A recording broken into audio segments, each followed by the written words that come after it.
Guys, guess what? What? What? What?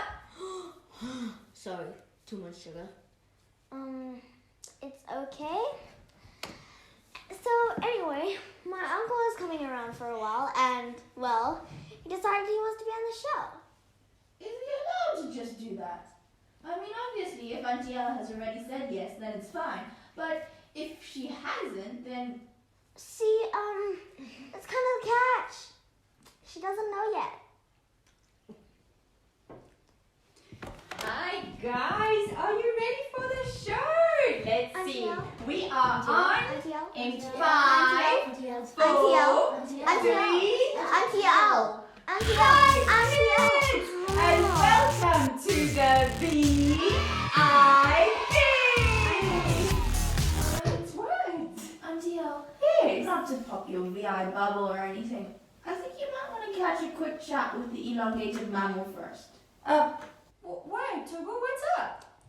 Okay, so my Uncle Sebastian is in town and, Bonjour! Hello, world! Do not worry, I am here! Who is this? this is my Uncle Sebastian. He is, Your uncle? he was adopted. Don't bring it up. He's quite sensitive about it. I was told this little puppet performance of yours here needed somehow, I say, je ne sais quoi. It's no problem. I'm here and I am an extraordinary storyteller. Let me tell you about the time I lost my eye. Oh. I was Oh, boy, you're in for it. Mali. I was in Mali. I was in the French Foreign Legion for zebras.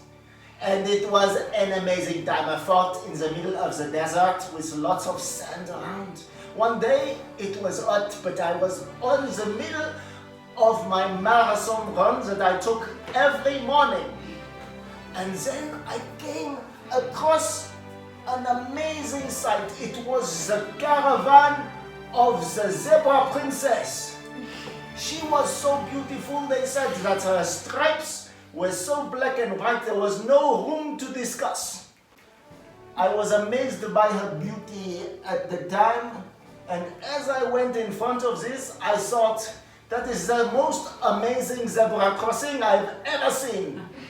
But, alors, suddenly from out of the dunes comes the hyena, the bad bandit hyena. There were 20, 40, 60 of them. The older I get, the more there were. And they came out of the desert and they wanted to capture the beautiful princess zebra.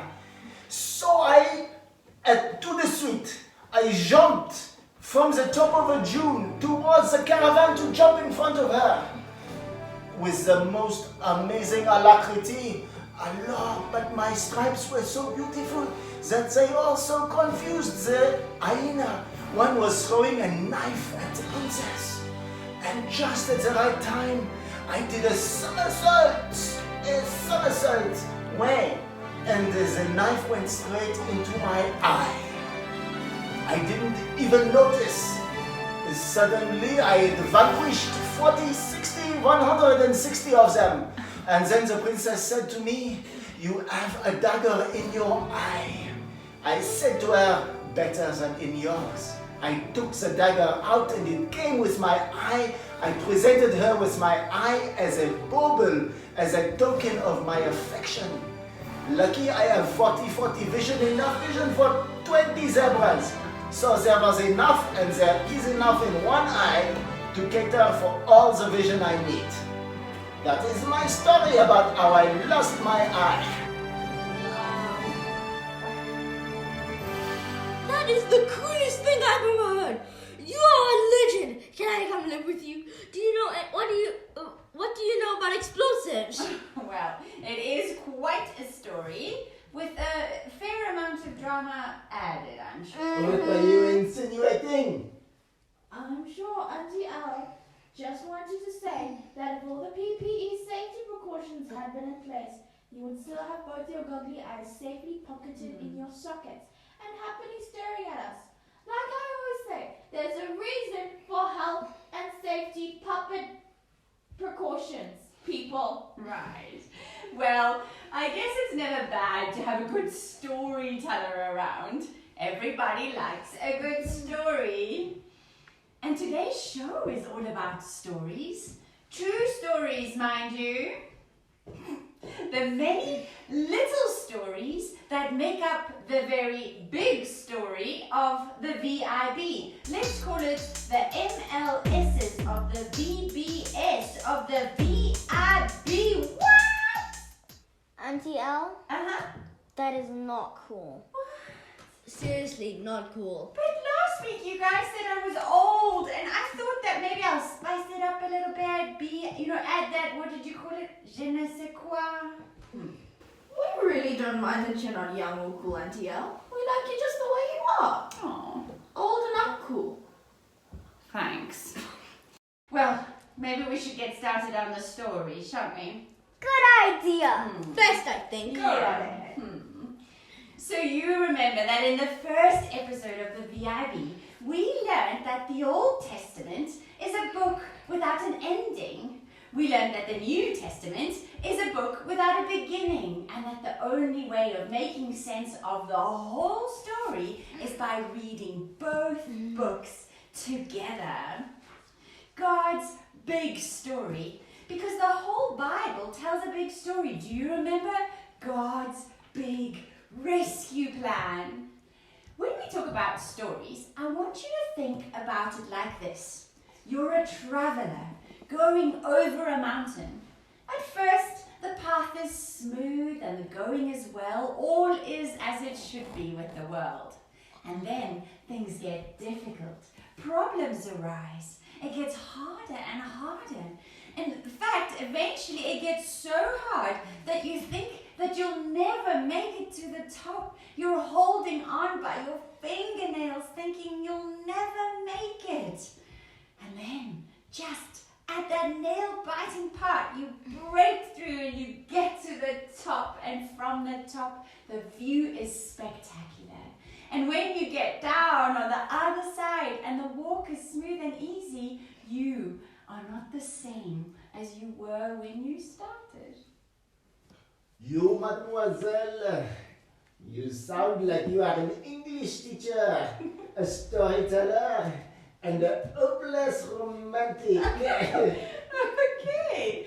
Well, it's the big story of the Bible, and it follows the same mountain climbing pattern.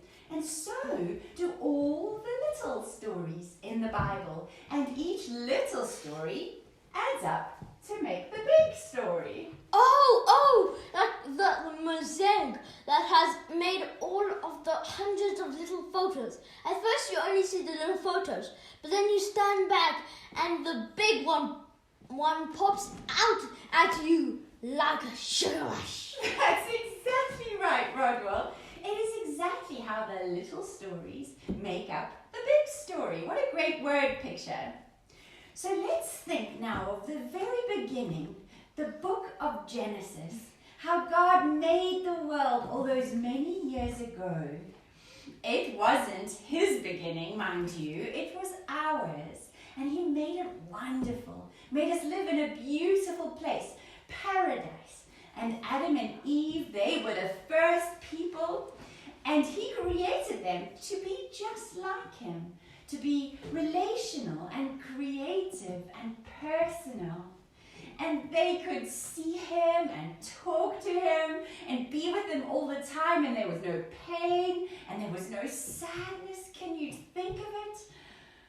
But then... No. Don't tell us. Don't say. Someone roll the credits.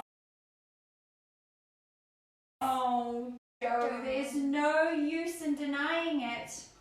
I'm sorry, but along came something quite difficult to make the story different. You see, with all the many gifts God had given his children, he gave them one powerful, dangerous gift, choice. And with that, they made a poor choice. They chose to believe a lie that God isn't who he says he is, and that he can't do what he says he can do. And when they made that choice and disobeyed God, everything changed. They started feeling pain. They started getting old. Their bodies got old, and they needed to leave the perfect garden because God has no sin in him, and he can't just ignore sin. Oh, this is sad. I know, it is sad, because when they were outside of this garden, sin was affecting them in different ways. Firstly, there was a stain of sin on them, like a guilt that they couldn't wash off. Then there was the power of sin in their lives. They realized that they're going to keep making these poor decisions. And finally, there was also the presence of sin in the world.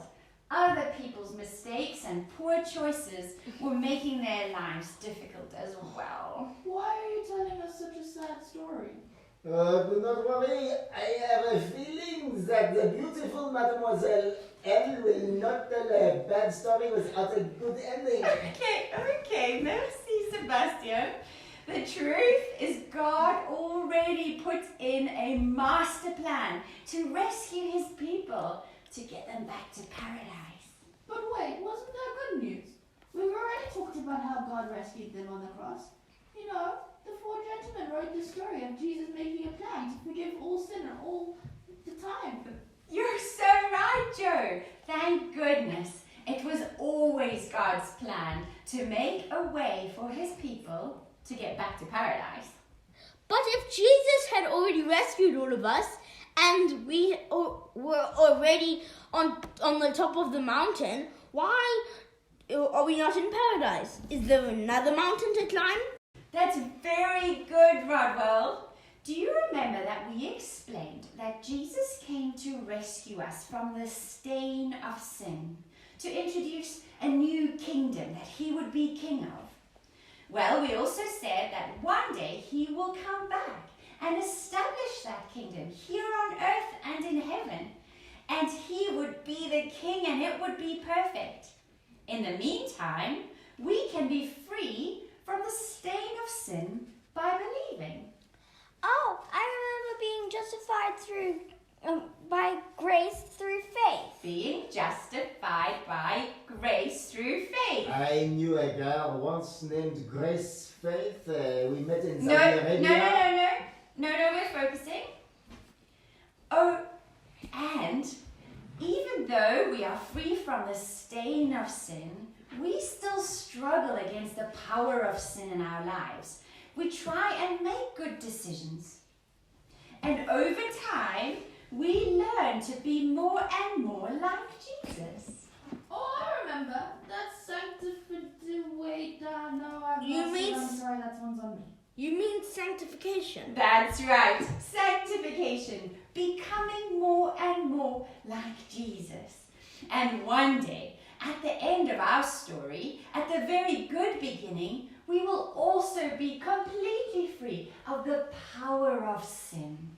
Then we will see God face to face, and that will be just like being in Eden. It sounds dreamy. That's right. But remember, the Bible tells many small stories of how God's people struggled to make good choices, how they battled with the consequences of their poor choices, and how they had to live with the effect of other people's sin in their lives. Stories like I think you'd be able to tell me too. And just like those characters, all of us have to live our own story mountain until we get right to the top and on the other side at the very good ending. Oh, can you imagine what the view will be like from there? And imagine how much we will have changed and how the change would make us so much like Jesus. I think I am in good. $5 is gonna say see you next week. I have that feeling too. It never lost. Well, see you next week. On the VIP!